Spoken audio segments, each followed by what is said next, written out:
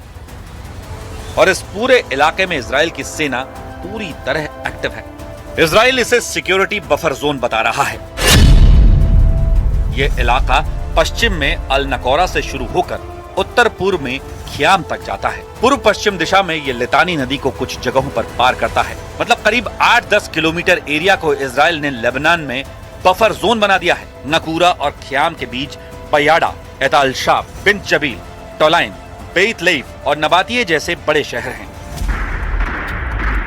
यानी संदेश साफ है, इस लाइन के अंदर अब हिजबुल्लाह नहीं रहेगा और कोई भी इस लाइन को पार करेगा उसे दुश्मन माना जाएगा। और सबसे खतरनाक बात, ये वही मॉडल है जो गाजा में इस्तेमाल हुआ था, जहां येलो लाइन के अंदर घुसना मतलब सीधा मौत को दावत देना था। अब लेबनान में भी वही स्क्रिप्ट लिखी जा रही है। तो सवाल है कि क्या ये सिर्फ सुरक्षा लाइन है या फिर धीरे धीरे लेबनान की जमीन पर एक स्थायी कब्जे की शुरुआत। מעומק רצועת עזה ועד כתר החרמון, וטייסינו שולטים בשמי האזור כהוכחה ניצחת לעליונות שלנו על הציר האיראני.